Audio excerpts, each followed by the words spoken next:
¿Se acuerdan que en el verso 4 empezamos a leer, a estudiar, dice que cada uno de vosotros sepa tener su propia esposa en santidad y honor, no en pasión de concupiscencia como los gentiles que no conocen a Dios? El 6 dice que ninguno agravie ni engañe en nada a su hermano, porque el Señor es vengador de todo esto, como ya os hemos dicho y testificado. El 7 dice, pues no nos ha llamado Dios a inmundicia, sino a santificación. Así que el que desecha esto no desecha a hombre, sino a Dios, que también nos dio su Espíritu Santo. Algunos títulos sugerentes de cierta Biblia dice la vida que agrada a Dios.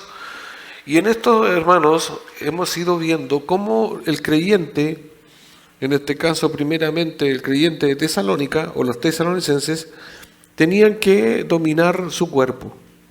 Y eso ya lo vimos anteriormente, de vivir en la santidad, porque en el entorno donde ellos vivían era muy pecaminoso en cuanto a la inmoralidad sexual. Su trasfondo era muy intenso en cuanto a la pecaminosidad, y todo esto apunta a lo sexual, a lo pagano, ¿ya? Y por eso sigue haciéndose énfasis en razón a eso. Y ahora nos toca ver, y podríamos decirnos, de acuerdo al mismo texto, ¿por qué debe un creyente ser sexualmente moral? A simple vista, si nosotros planteamos esa pregunta, ¿por qué debe un creyente ser moralmente o sexualmente moral?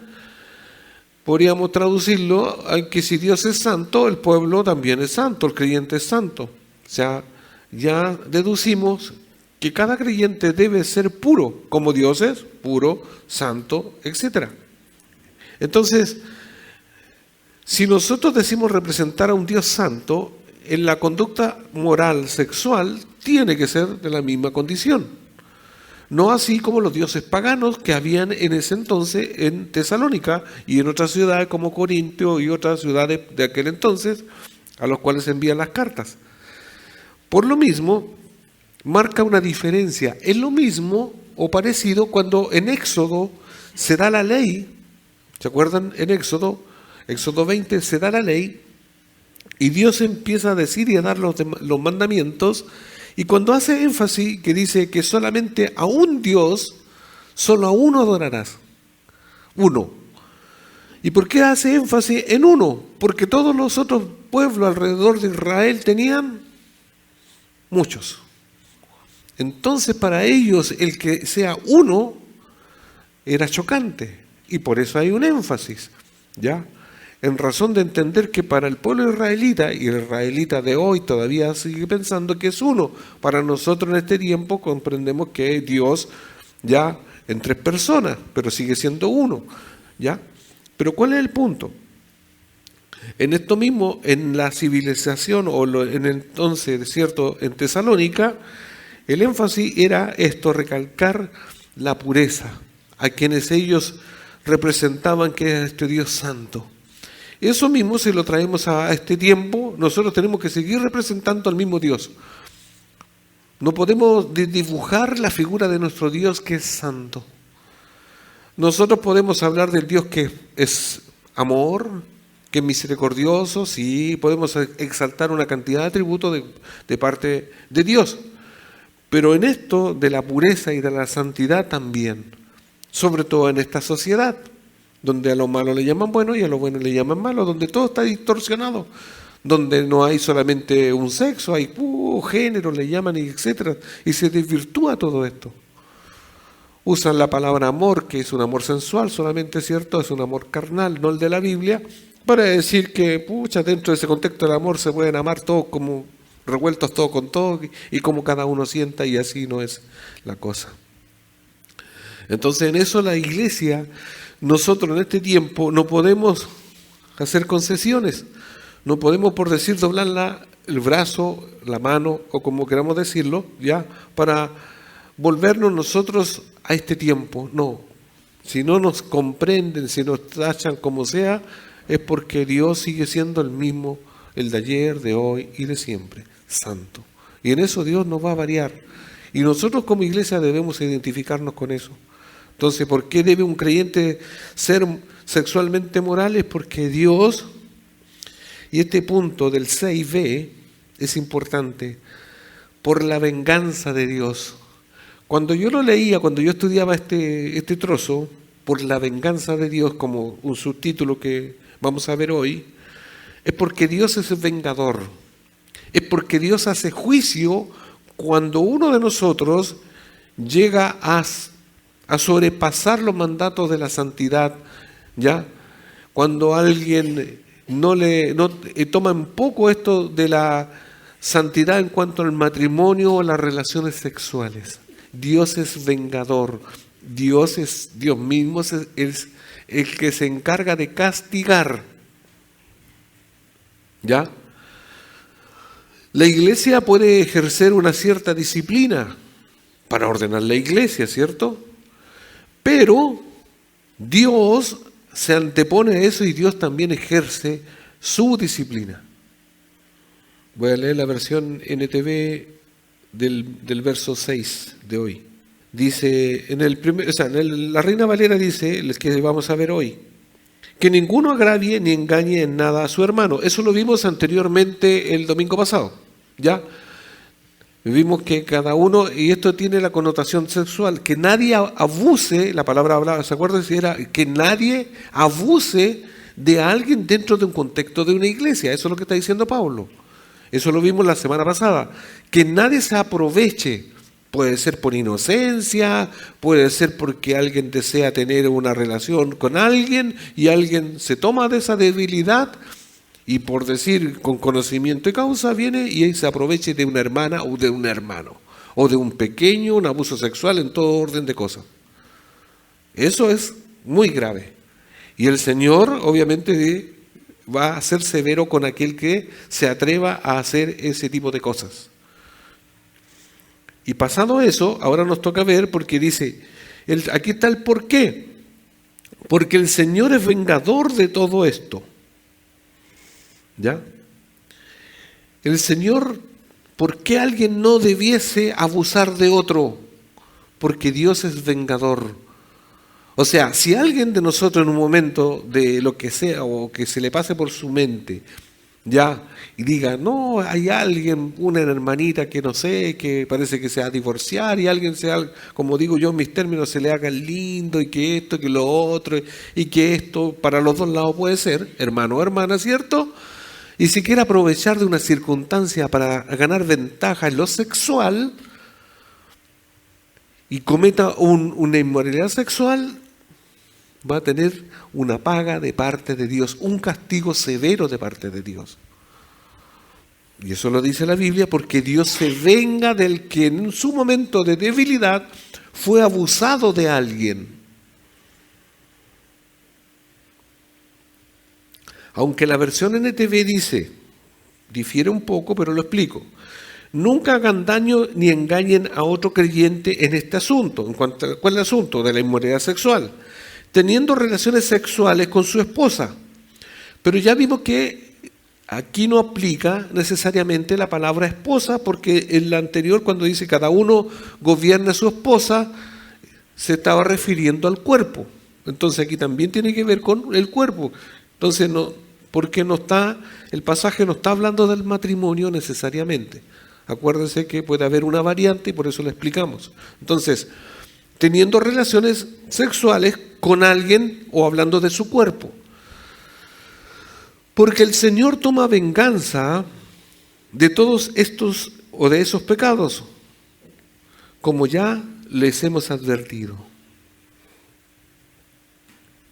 Entonces, ¿por qué el pueblo, por qué los tesalonicenses no podían practicar o no deberían o no debieron, tiempo pasado, ¿cierto?, haber practicado el pecado sexual unos con otros y más allá de eso, abusar de otros? Es porque Dios se iba a encargar ya de castigar a aquellos que lo hiciesen. Si Pablo se lo está diciendo, lo está advirtiendo, era para infringirle temor, miedo. Hermanos, el miedo, cuando lo vemos en la Biblia, en ciertos aspectos, ya es muy bueno. ¿Para qué? Para evitar el pecado, para evitar, es una advertencia. Puede ser extremo, pero es una advertencia. Y al final y al cabo, Dios está haciendo su voluntad y está dirigiendo a la iglesia. Entonces, porque el Señor es vengador de todo esto. Y como ya hemos dicho y testificado, el primer motivo convincente de Pablo a los de Tesalónica, a los tesalonicenses, para obedecer este mandato de abstenerse de la inmoralidad sexual, es porque el Señor es vengador de todo esto. Solo Dios tiene el derecho a la venganza exacta por los pecados que su pueblo cometa. Si nosotros viésemos que alguien abusó de alguien, a lo mejor no aplicaríamos necesariamente una corrección, ya quedaríamos cortos o nos podríamos sobrepasar en hacer algo o corregir, ya, o ir en pro de alguien que fue abusado o abusada. En cambio, Dios va a ejercer de manera justa el castigo justo, el castigo por aquel que abusó. ¿Se entiende? Esto no estoy diciendo que si un día Dios no lo permita, ocurre, no hagamos nada, ¿ya? Se puede hacer algo, expulsar a alguien, etcétera. Pero ¿cuál es el punto? Dios sí o sí se va a encargar, ¿ya? Dejemos un poco de lado la disciplina eclesiástica que se tiene que ejercer, pero que aparte de que la iglesia se puede ejercer una disciplina eclesiástica, si se incurre o se ha incurrido en una práctica sexual o de abuso en este caso, Dios, paralelo a eso, va a ejercer sí o sí su justicia y su castigo. Porque Él es el vengador del que ha sido abusado. Solo Dios tiene el derecho a la venganza exacta de esto, ¿cierto? Entonces, eso queda claro, hermanos. No estoy diciendo que nosotros, la iglesia, usted no haga nada, que no denuncie, porque pucha, a Diosito, si usted se entera de una situación y usted no diga nada. No, no es eso. Si usted vio, supo, averiguó responsablemente de que si hay algo es verdadero, ¿cierto? Se tiene que tomar asunto en eso, no lo dejemos pasar. Pero aparte de lo humano que la iglesia, usted y yo podamos hacer, la otra parte la va a hacer Dios. ¿Está claro en eso? Para que no digan que no, yo sabía, yo lo vi, pero ¿qué iba a hacer yo si lo dejo al Señor? No, se denuncia, se hace hasta cuando podamos llegar y las instancias que a nosotros la iglesia nos permita, ¿cierto? Hacer de acuerdo a la Biblia, sí. Pero lo otro no se escapa de la mano de Dios. ¿Ya? Y así uno queda... Eso para que queden claros, que no es que nosotros digamos a todos nos crucemos de brazos y no al Señor del Señor, no. El Señor hace una cosa y nosotros podemos hacer otra paralela. No nosotros hacer lo que Dios le compete, ¿ya? Y esto lo corrobora Romanos 12:19. Romanos 12:19 dice: no os venguéis vosotros mismos, amados míos, sino dejad lugar a la ira de Dios, porque escrito está: mía es la venganza, yo pagaré, dice el Señor. Y esto viene de Deuteronomio 32:35. Deuteronomio 32:35. Dice: yo tomaré venganza, yo les pagaré lo que se merecen. A su debido tiempo sus pies resbalarán, les llegará el día de la calamidad y su destino los alcanzará. Hermanos, no sé si ustedes han escuchado testimonios de venganza o testimonio de personas que han sido vengados por Dios. Y muchos quedan aterrados de saber que cuando Dios castiga severamente a alguien por un pecado, es terrible. Hasta la persona que le toca, que fue favorecida, se empavorece, se queda tan muerto de miedo porque no esperó que fuese tan así como Dios lo hace o como lo hizo. ¿Ya? Porque de repente nosotros podemos decir, ojalá que se muera, ojalá que... Y hacemos y pensamos cosas como esas, ¿cierto? Por alguien que abusó, que hizo cosas malas y perversas. Pero como cuando nosotros lo decimos de un sentimiento natural, ¿cierto?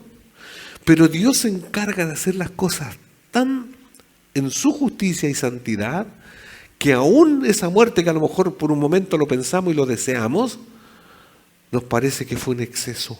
La forma, el cómo Dios argumenta y cómo Dios hace las cosas. Y ahí nos da mucho temor. Entonces, en esto, hermanos, convengamos, Dios es el que se entromete, se mete, y es el Dios que toma el asunto en sus manos y favorece a aquel que ha sido abusado. Por eso la advertencia a los tesalonicenses, cuidado, no practiquen esto. Dios es quien impone el juicio y el pecado sexual es una de las razones por las cuales es una de las cuales una de las razones por cual Dios hace justicia y defiende, por ejemplo, el matrimonio en cuanto a las relaciones de pecados sexuales, como dice Hebreos 13:4. La versión NTV: honren el matrimonio y los casados manténganse fieles el uno al otro. Con toda seguridad Dios juzgará a los que cometen inmoralidades sexuales y a los que cometen adulterio. La otra versión habla de el lecho sin mancilla, de no ensuciar el matrimonio. En el contexto de ya un matrimonio creyente, cuando no es creyente igual puede aplicar el juicio y todo eso, pero la connotación especial y particular aquí de Hebreos y de Dios cuida el matrimonio en cuanto al matrimonio cristiano, el que comete este adulterio es severamente castigado por Dios. Aunque no parezca a los ojos o al corto tiempo de nuestra vida de observar eso, es como que alguien se salió con la suya, aparentemente. Pero lo que viene detrás es que Dios sí va a castigar ahora, en el tiempo de vida, a esa persona que ha emancillado, que ha destruido un matrimonio. Si un creyente participa de inmoralidad sexual, Dios, el vengador, puede juzgar todo esto permitiendo una o varias consecuencias que afecten la vida del creyente. Hermanos, esto está apuntado directamente al creyente. Nótese que hay esto que dice Pablo, Pablo, ¿cierto?, le está diciendo a los tesalonicenses, es para personas que son creyentes. Los del mundo viven como quieren y aparentemente no les llega el castigo, ¿cierto? Pero cuando el creyente consciente de que no debe hacer eso, si antes lo hizo, fue antes del conocimiento de Dios, pero después Dios quiere santificar su iglesia, Dios quiere que su iglesia se conduzca no como el promedio de cualquier secta o religiosidad, por decir, o creencia que sea así como al lote, no. Dios a su iglesia la quiere santa porque Él es santo, punto. Y por eso esta normativa es para los creyentes, por eso aquí habla de creyentes. Entonces, por ejemplo, el resultado podría ser un matrimonio muy perjudicado, acompañado por la pérdida del respeto y amor familiar. O sea, si hay un matrimonio, uno de los dos cae en pecado, ¿cierto?, se va a perder el respeto, se va a perder todo. Inclusive se va a poder llegar, se puede llegar hasta el divorcio.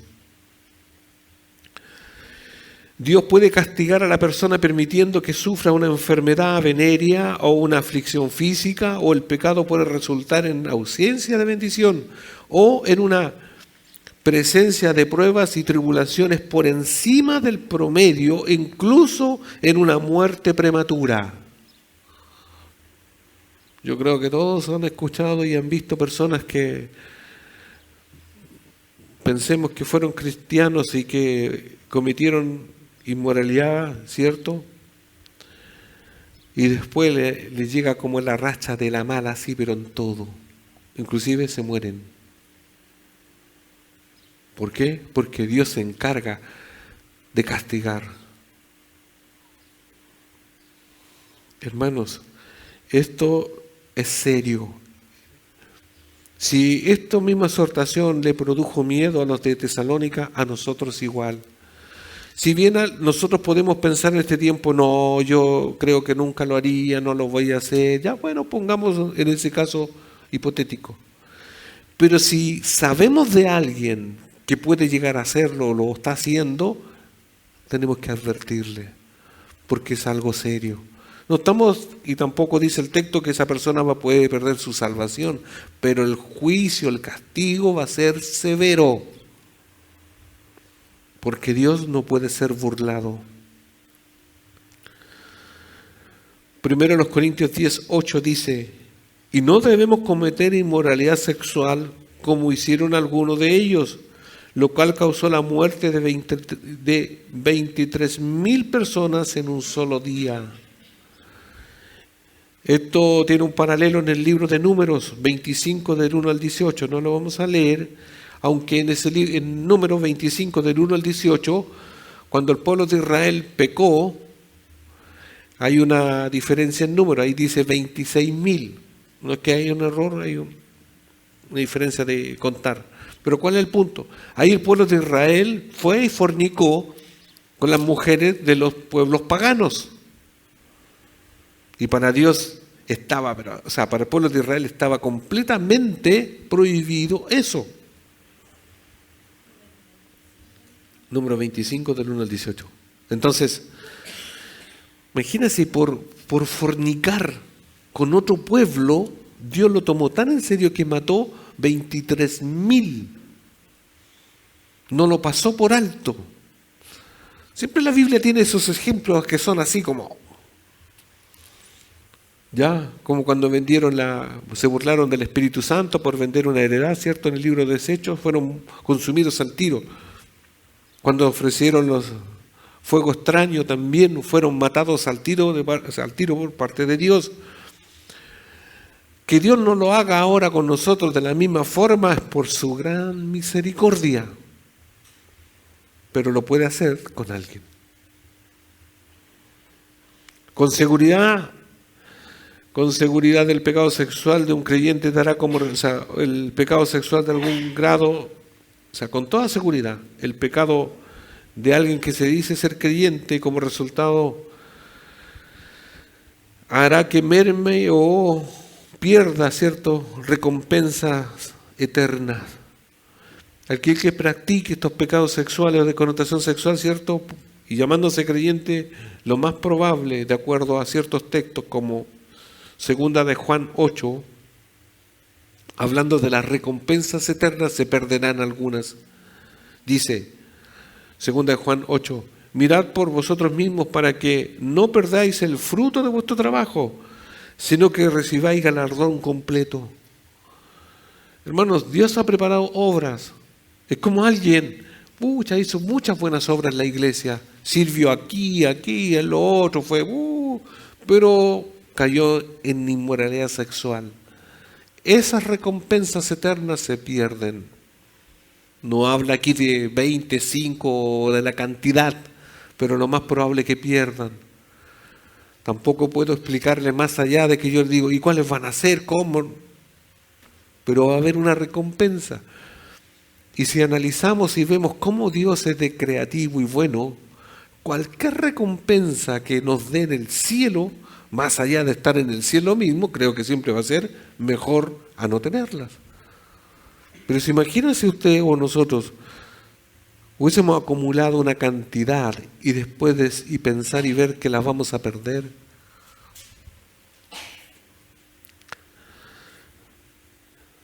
El concepto de juicio de Dios controla la inmoralidad sexual. No era nuevo para los de Tesalónica. Cuando Pablo estuvo presencial ya con Timoteo y Silas, ya se deduce que ya les dio una advertencia. ¿Por qué? porque era de ver dónde y cómo vivían.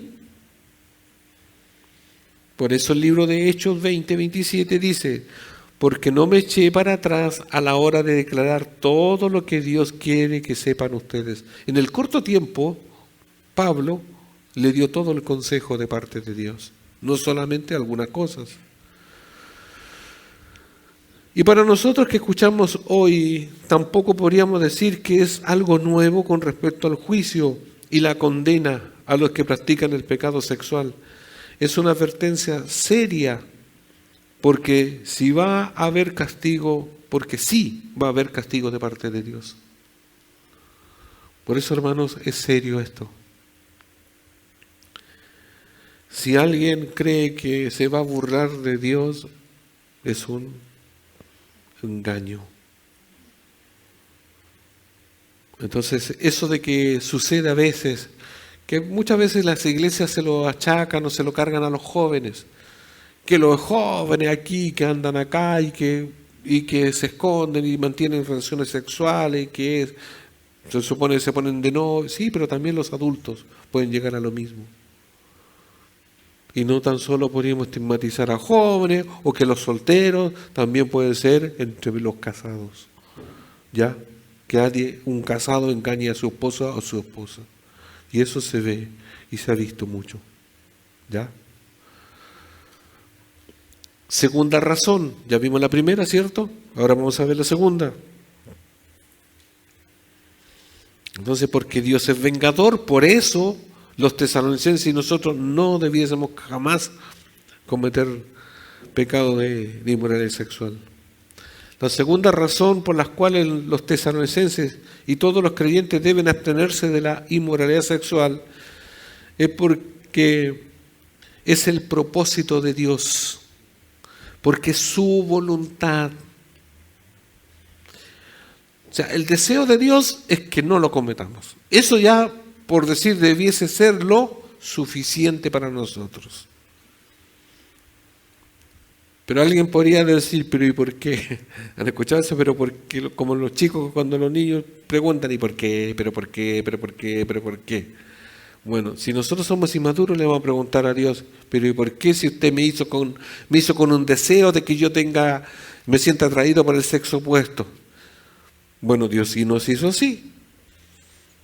Pero en la justa medida yo tengo que ceñirme y tengo que someterme a la voluntad de Dios, que si no tengo esposa por ahora, ya y estoy soltero, me tengo que reservar hasta el día que Dios quiera, y si no quiere, también.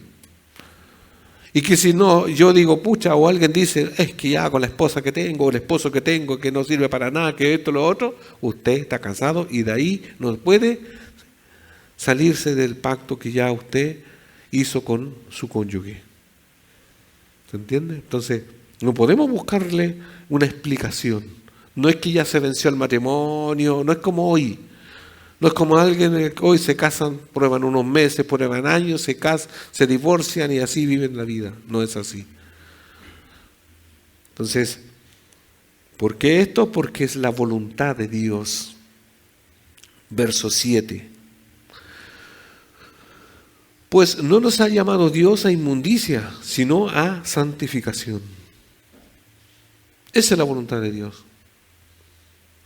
¿Alguien quiere conocer la voluntad de Dios? Dios no nos ha llamado a inmundicia, sino a santificación, a vivir una vida santa, apartada del pecado. ¿Qué voy a hacer en la vida?, dice un joven. ¿Qué dice o puede decir una persona que lleve poco tiempo en la iglesia y ya es adulto? Y dice, ¿qué voy a hacer en la vida ahora de creyente? Pregunta así al aire, ¿sí o no? Alguien podría pensar, ¿qué voy a hacer ahora? Esto. Apártese del pecado que tenga que ver con la inmoralidad sexual y se va a santificar y eso va a agradar a Dios. Toda la inmundicia de esa nos tenemos que apartar. Y ya estoy haciendo la voluntad de Dios. ¿Ven que no es tan difícil buscarla y encontrarla porque la palabra está? Pero es que yo pensé que yo tenía que viajar a Europa, tenía que casarme, ser esa es otra cosa. ¿Ya? Esas son las cosas comunes. La voluntad de Dios y a la cual nosotros somos llamados a obedecer es explícitamente esta. Porque donde usted esté, va a identificarse y las personas que nos vean van a decir, este verdaderamente es un hijo de Dios. No que se parece a Dios en un sentido de que parece un religioso, sino que es un hijo de Dios. Los cristianos debemos esforzarnos, dice, por ser morales sexualmente, y eso está en completo acuerdo con el plan general de Dios para nuestras vidas. El cristiano que le gusta que no debiese ser, esto de los chistes de doble sentido con connotación sexual, algo puede estar pasando en su vida. Entonces, no. ¿Por qué? Porque ahora nosotros vivimos para nuestro Señor. Por eso la segunda razón de Pablo para abstenerse de la inmoralidad sexual fue porque ese mandato se ajusta al propósito de Dios por los tesalonicenses. Por tercera vez, en este pasaje Pablo usó una forma de la palabra santificación, con lo cual les enfatiza que cuando Dios los llamó efectivamente para salvación, también lo llevó a santidad.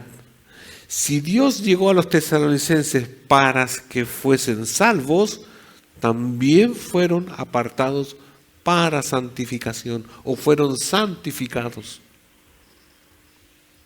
Y eso es lo que sucede en cada creyente. Porque cada creyente que se acerca a Dios y Dios le perdona, automáticamente todos sus pecados les son perdonados, son eliminados.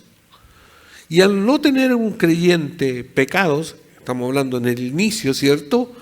Automáticamente esa persona está limpio, está apartado, está santificado.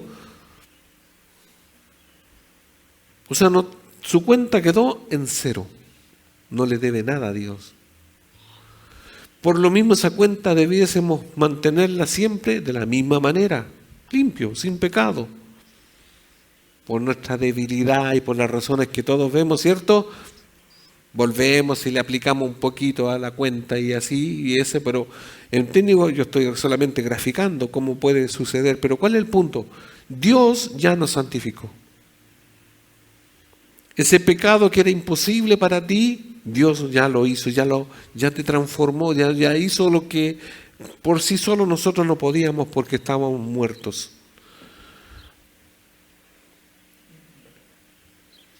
Entonces, la vida de inmundicia no era consecuente con el llamado más alto del creyente. Entonces, hermanos, cuando Dios viene a los tesalonicenses y cuando Dios llega a cada creyente en toda época, no es que Dios le diga a Dios, mira, te salvo y nos vemos en el cielo. Pero y lo que me queda vive como estaba y nomás, pues si total ya te... Si imagina fuese así, no tendría mucho, ¿ya? Si cada vez viniera el Señor por cada uno de nosotros nos arrepentimos, ¿ya? Nos caen sus lágrimas y Dios nos deja. No tendría efecto toda su santidad, todo lo que Dios quiere hacer con nosotros, porque seguiríamos siendo tal iguales como antes. En cambio, ¿qué hacemos nosotros? Cada vez, cada tiempo, cada aflicción que Dios nos permite, nos vamos pareciendo a Él, a su imagen. Y su imagen es en santidad, no en pecado con respecto a eso, como atributo. Como dice Efesios 4:1. Efesios 4:1 dice, yo pues, preso en el Señor, os ruego que andéis como es digno de la vocación con que fuiste llamado.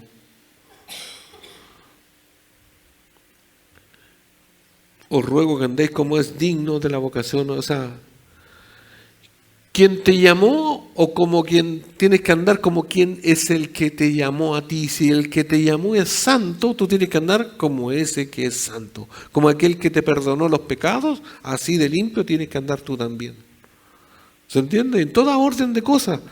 Si esto lo llevamos, si Dios fue o tuvo misericordia con nosotros en un instante, así también nosotros tenemos que practicar la misericordia, la bondad, la paz, etcétera. Cada atributo comunicable de Dios hacia nosotros, nosotros también debiésemos vivir y comportarnos así. Así se identifica un cristiano. Ya lo hemos observado y lo hemos explicado otras veces.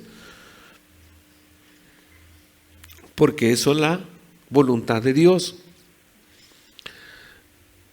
Entonces, pues no nos ha llamado Dios a inmundicia, sino a santificación. La frase a santificación indica que la posesión de santidad del creyente es resultado directo del llamado afectivo de Dios. El propósito de Dios y la santificación es producir un pueblo santo, digno del caminar en el llamado divino hacia su reino y gloria. El llamado a la santificación es inseparable del llamado a una vida santa y pura. Yo creo que todos nosotros, y otras veces lo he dicho, cuando a ustedes se les presenta en la vida una persona extraña, nueva, y de repente le dice, yo soy evangélico, por la razón que usted está conversando, se está conociendo, ¿cierto? Y salta y le dice, no, yo soy creyente y soy evangélico. Antes que usted se presente, la persona viene y le dice, pero resulta que mientras sigue la conversación y empieza a hablar groserías, mentiras, y es fanfarrón, y que esto lo otro, y cuenta que se cae al trago de repente, que lo uno y lo otro. ¿No cree que a usted y a mí, a nosotros, no nos salta como un fusible, digo yo, nos salta así como, y este dijo que era creyente? Porque automáticamente uno se siente que uno es malo, pero uno dice, pero este es peor que yo. O sea, ¿cómo dice ser creyente si por lo que me está diciendo, cómo se comporta y otras cosas más, no es congruente, no calza, hay algo raro? O está muy descarriado o simplemente no lo es. Entonces, por eso está ligado a la salvación. O sea, el que realmente es hijo de Dios es inseparable, o sea, está y vive en santidad. O sea, vive apartado de lo impuro, en este caso, de la inmoralidad sexual. No comparte eso, o no debiese ser así. No debiese ser lujurioso, es como aquel que, o aquellos que impíamente llegan a la iglesia y que andan, por decir, vitrineando. Hay mujeres y hombres. Es como, ¿habrá algo bueno para mí? Pueden ser mujeres que miren y que digan, ah, no, estos son todos feos.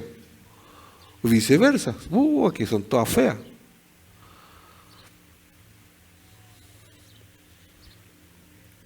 Efesios 2, del 8 al 10. Efesios 2, del 8 al 10.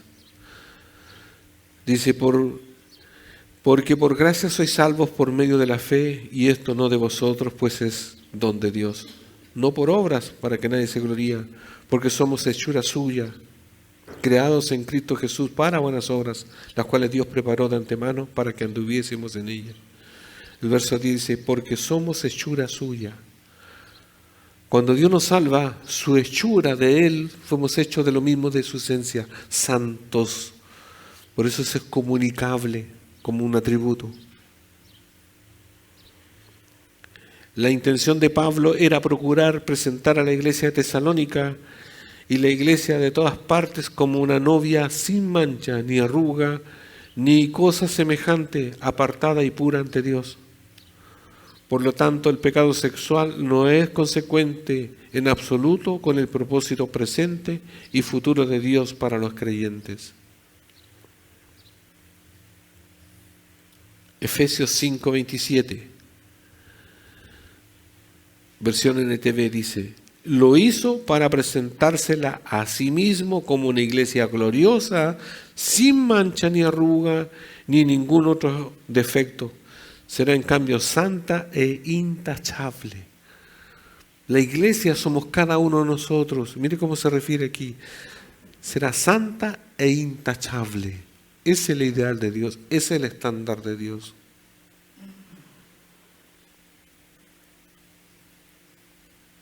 Entonces ya hemos visto dos razones, hemos visto dos razones por las cuales el creyente, ya sea de Tesalónica en su tiempo y nosotros también de hoy, por qué debemos vivir en una integridad, en moralidad sexual pura.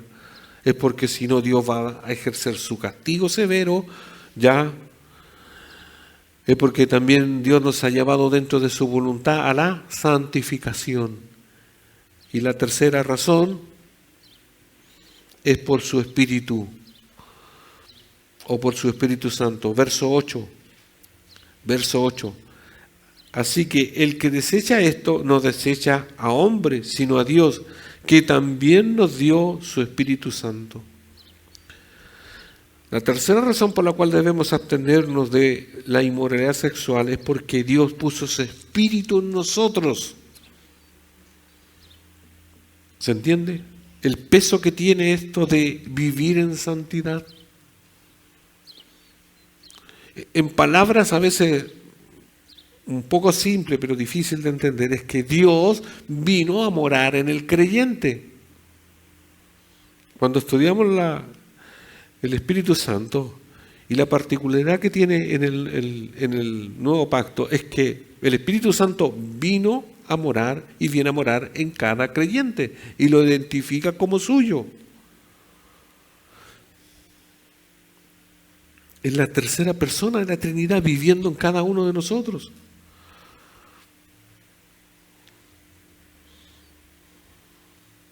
Así que el que desecha esto no desecha hombre. O sea, si todo lo anterior alguien dijese, pero ¿qué tanto va a ser el castigo? ¿Qué tanto va a ser de la voluntad de Dios? Después le agrega el Espíritu Santo.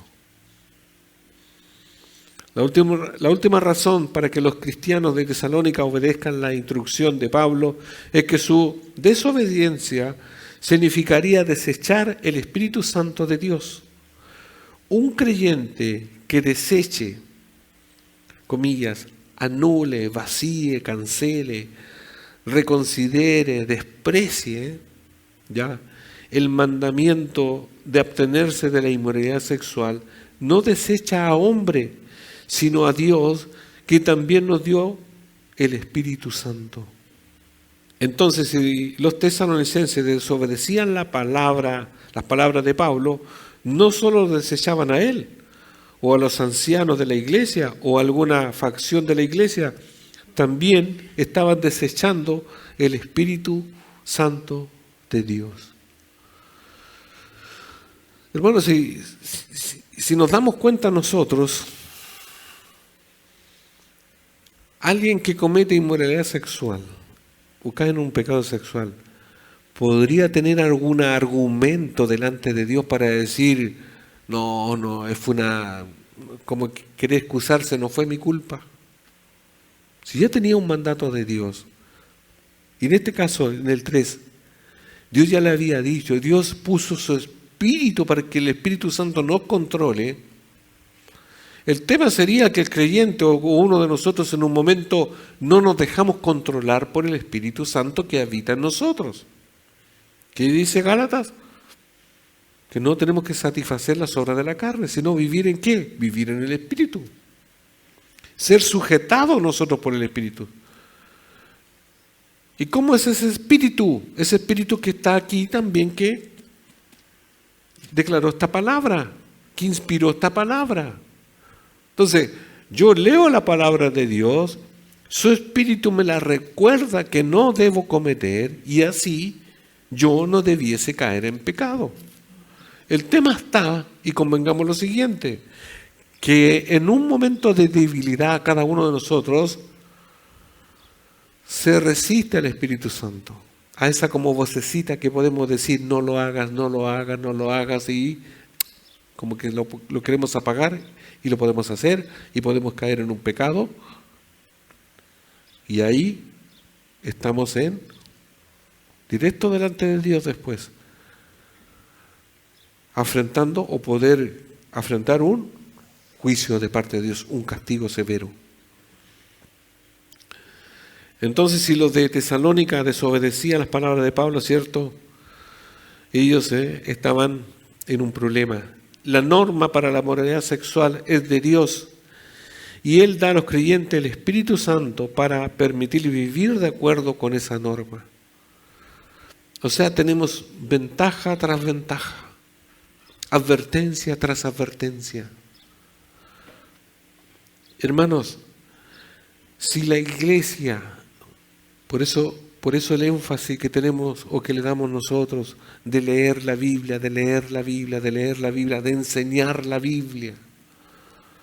No enseñar cosas por enseñar, no decirles, hermanos, viva su vida como usted quiera, sea feliz.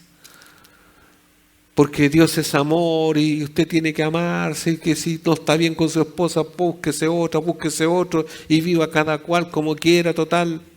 Dios perdonó todos los pecados, así que... O Dios no se va a fijar porque sabe Dios que usted lo hizo así. Eso no dice la Biblia. Y eso marca la diferencia con nosotros, los que estamos escuchando y queriendo obedecer. No tendríamos excusa porque dice, la norma por la moralidad sexual es de Dios y Él da a los creyentes su espíritu, como dice Ezequiel 36, 27. Ezequiel 36, 27, versión NTV dice, o sea, Reina Valera. Y pondré dentro de vosotros mi espíritu y haré que andéis en mis estatutos y guardéis mis preceptos y los pongáis por obras. Anticipadamente Dios lo tenía profetizado que sus hijos iban a tener su espíritu, ¿qué? El Espíritu Santo. El tema está que si alguien, nosotros nos sorprendemos que anda en inmoralidad sexual, no se quiere arrepentir, podríamos sospechar que a lo mejor no tiene el Espíritu Santo y al no tener el Espíritu Santo probablemente no sea creyente y que pueda ser un lobo o una loba vestida de oveja en la iglesia. ¿Se entiende?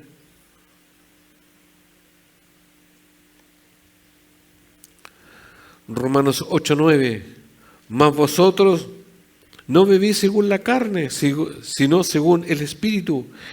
Y si es que el Espíritu de Dios mora en vosotros, y si alguno no tiene el Espíritu de Cristo, no es de Él. Por eso, eso sería como una razón explicable. Si alguien me cuenta y me dice, pastor, mire, yo conozco unos vecinos que van a la iglesia, pero el vecino, supera usted. Y como que tampoco es castigado por Dios, no le pasa nada. Y ahí uno podría decir, puede ser que no aplique el juicio inmediato porque en realidad a lo mejor nunca ha sido creyente. Asiste a una iglesia y puede darse para los dos lados, hombre y mujer. Primera de Juan 3:24 dice, y el que guarda sus mandamientos permanece en Dios y Dios en él. Y en esto sabemos que el que permanece en nosotros por el Espíritu que nos ha dado. Cuando dice el verso 8, así que el que desecha esto no desecha a hombres sino a Dios que también nos dio su Espíritu. El verbo griego dio denota intemporalidad. ¿Ya? No es tiempo ni pasado, es intemporalidad, no hay tiempo. Pablo dijo a los de Tesalónica que Dios dio a los creyentes el don intemporal del Espíritu Santo. O sea, siempre. No es que usted lo tuvo, lo tiene, lo va a tener. No, está ahí, presente. Isaías 59:21 dice, versión NTV, y este es mi pacto con ellos, dice el Señor, mi espíritu no los dejará, ni tampoco estas palabras que les he dado estarán en sus labios y en los labios de sus hijos y en los hijos de sus hijos para siempre. Yo, el Señor, he hablado. El Espíritu Santo no nos dejará. ¿Se entiende? Por eso es intemporal. No es que un día nosotros tuvimos, por decir, un Pentecostés y vino el Espíritu Santo y se me salió. No. No, mire, portémonos bien porque un día va a venir el Espíritu Santo. Tampoco, no. O entra el Espíritu Santo por la gracia divina de Dios o no ha entrado. No hay otra opción. Usted tiene o no lo tiene. Y si lo tiene, podría estar contristado, apagado, como dice la Escritura, por otras razones, pero usted lo tiene. No se le va a salir. Segundo a los Corintios 1:22. Y nos identificó como suyos al poner el Espíritu Santo en nuestro corazón como un anticipo de garantía, todo lo que Él nos prometió. En la versión de Reina Valera dice las arras, ya la garantía, el anticipo. De modo que pudieran vivir vidas puras y santas, primero los Corintios 6, del 19 al 20. O sea, Dios, entiéndase, cuando nosotros vamos leyendo y desarrollando estos pasajes, ¿cómo no darle gracias a Dios si Dios pone todo en favor para que nosotros, aún desobedientes, hagamos siempre su voluntad y no la de nosotros? Primero viene a nosotros cuando no le buscábamos. Cuando estábamos muertos, viene y nos da ¿qué? Vida. Empieza la secuencia. ¿Y eso fue cuándo?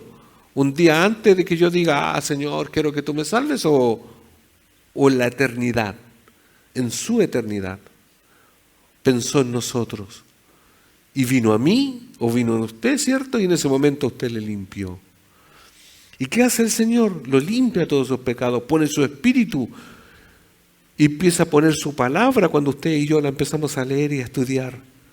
Y empieza a poner todo, Dios empieza a poner el querer como el hacer, empezamos nosotros a hacer sus obras que también Él tenía hechas para que nosotros las completamos aquí en la tierra. En realidad todo es de Él, la fe, todo es de Él y para Él.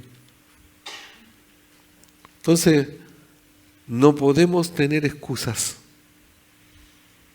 Si bien nuestro cuerpo no nos acompaña siempre, porque nuestro cuerpo, ¿qué? Lo hemos explicado. Le gusta lo contrario a vivir en el Espíritu. Primero los Corintios 6, del 19 al 20 dice, ¿no se dan cuenta de que su cuerpo es templo del Espíritu Santo, quien vive en ustedes y les fue dado por Dios? Ustedes no se pertenecen a sí mismos, porque Dios los compró a un alto precio, por lo tanto honren a Dios con su cuerpo. Ese mismo cuerpo que anteriormente lo vimos, que lo teníamos que dominar. Hermanos, por decirlo así, cada uno de nosotros tenemos que administrar nuestro cuerpo. Porque entendemos por lo que dice la Biblia, porque no es mi cuerpo. Le pertenece a Dios y al Espíritu Santo. Entonces, ¿cómo este cuerpo o su cuerpo mezclado con una prostituta o un prostituto, como sea, ¿se estaría de acuerdo con la voluntad de Dios? Para nada. Entonces, 1 Juan 2:27 dice, ustedes han recibido el Espíritu Santo y Él vive dentro de cada uno de ustedes, así que no necesitan que nadie les enseñe lo que es la verdad, pues el Espíritu les enseña todo lo que necesitan saber y lo que Él enseña es verdad, no mentira. Así que tal como Él les ha enseñado, permanezcan en comunión con Cristo. Entre paréntesis, cuando aquí dice que el Espíritu les enseña, no está diciendo que sea un espíritu así como que usted en la noche soñó y no, usted no me enseñe porque a mí el Espíritu Santo me está enseñando. No. El Espíritu Santo usa de lo que nosotros leemos, que también ha sido revelado por el mismo Espíritu. ¿Ya? Si usted no ha leído nunca la Biblia, ¿de dónde va a hablar del Espíritu Santo si no está? Es una cosa con la otra. Lo explico porque es así. Si los creyentes de Tesalónica se identificaron de manera precisa con el Espíritu de Dios, sería imposible que entraran en el pecado sexual y rechazaran con ello al Señor que les dio el Espíritu. La práctica del pecado sexual viola la obra del Padre, del Hijo y del Espíritu Santo. Es un rechazo a la voluntad del Señor. No toma en cuenta sus propósitos. desacata sus mandatos, rechaza su amor y desobedece y abusa abiertamente de su gracia. Por todo lo anteriormente dicho, si alguien desacata y... Por eso, ¿cuál es la excusa? Lo más triste y aterrador y aleccionador de todo, quienes se enredan en la inmoralidad sexual o prácticas sexuales ilícitas, no tienen en cuenta la realidad del juicio de Dios justo contra el pecado. O sea, alguien es necio al no escatimar que Dios lo puede castigar de manera extrema. Por eso la exhortación de Pablo hacia los tesalonicenses debe llevar a todos los creyentes a hacer caso fiel de estas palabras y usar con diligencia los medios que Dios nos ha dado para abstenerse de toda forma de pecado sexual. O sea, hay advertencia sobre advertencia sobre advertencia sobre advertencia. ¿Y qué podemos decir nosotros? No, es que Dios me hizo así. Es que Dios me hizo así. ¿Cómo me hizo así? No, con ganas de tener relaciones sexuales con el sexo opuesto, con el, no sé, con todas esas cosas. Es que Dios me hizo así, que yo no me puedo. Dios no te hizo así. Nos corrompimos nosotros y Dios nos restauró después. Y como nos hizo una nueva criatura, la nueva criatura es nueva, no está corrompida. Los últimos textos, Romanos 13, del 13 al 14. Romanos 13, del 13 al 14 dice: ya que nosotros pertenecemos al día, vivamos con decencia a la vista de todos. No participen en la oscuridad de las fiestas desenfrenadas y de las borracheras, ni vivan en promiscuidad sexual e inmoralidad, ni se metan en peleas, ni tengan envidias, más bien vístanse con la presencia del Señor Jesucristo y no se permitan pensar en formas de complacer los malos deseos. Y la última instrucción de Pedro, primera de Pedro 2:11. Queridos amigos, ya que son extranjeros y residentes temporales, les advierto que se alejen de los deseos mundanos que luchan contra el alma. Aquí Pedro los llama extranjeros, ¿cierto? Somos residentes temporales, todo el creyente. Nosotros pasamos por esta tierra porque vamos al cielo. Por lo tanto, no nos acostumbremos a este tiempo, porque no somos de aquí. No luchemos con pasarlo bien aquí o pervertirnos en este tiempo, porque vamos al cielo. Dios nos ha rescatado de toda nuestra antigua manera de vivir.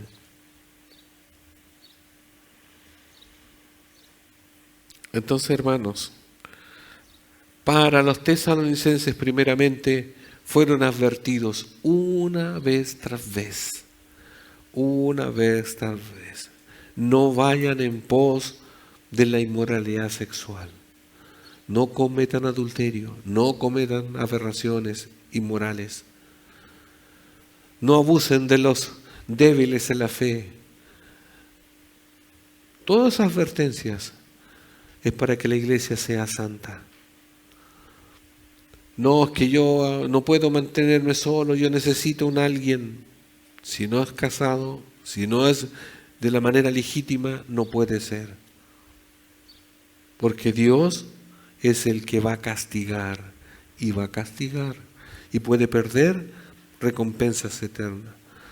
Hermanos, yo creo que estamos archimega advertidos porque la palabra en todos estos versículos está como redundando. Y acuérdense que cuando hay una idea redundante es porque tiene un énfasis especial, es algo importantísimo. No es que Pablo o los que escriben ya por revelación de Dios quisieron rellenar algo, sino porque tiene un énfasis. Y como decíamos unos domingos atrás, y yo leí una parte donde decía: el pecado sexual tiene un poder que pasa a ser amo. Y alguien dice: no, si a mí no me domina. No, el pecado sexual nos puede dominar. No yo ser, paso yo a ser dominado, aparentemente, no, yo dejo cuando... No, ya el pecado te engaña o te puede engañar o engañar en cuanto a eso. Póngase en pie. Padre, en el nombre de Jesús damos gracias, Señor, porque todas estas advertencias, si nos causan curiosidad, si nos causan temor, si no sabíamos, o como sea, Señor, que nos produzca un efecto, Señor, en nuestras vidas primeramente. Y que también, Señor, pueda servir como algo aleccionador y algo que nos ayude si vemos a alguien caer en pecado de inmoralidad sexual. Señor, es importante que la iglesia se mantenga pura, santa. Señor, usted nos ha puesto todas las herramientas. Más encima, como decía, si no atendemos a la amonestación del Espíritu Santo, al juicio, todo eso, ¿qué más va a hacer usted, Señor? ¿O tendríamos que simplemente considerar a alguien como no creyente? Sería más terrible. Por eso, Señor, ayúdenos, Señor, que el buen consejo suyo, la buena voluntad suya, la podamos llevar en práctica y compartir los unos con los otros. Y gracias, Señor, porque usted preserva y cuida y limpia su iglesia, porque, Señor, estamos expectantes que usted venga por nosotros. ¿Y cómo usted se va a llevar una iglesia inmunda? No podría ser, Señor. Por eso, Señor, gracias porque nos limpia y nos perdona y nos da otra oportunidad. En el nombre de Jesús. Amén.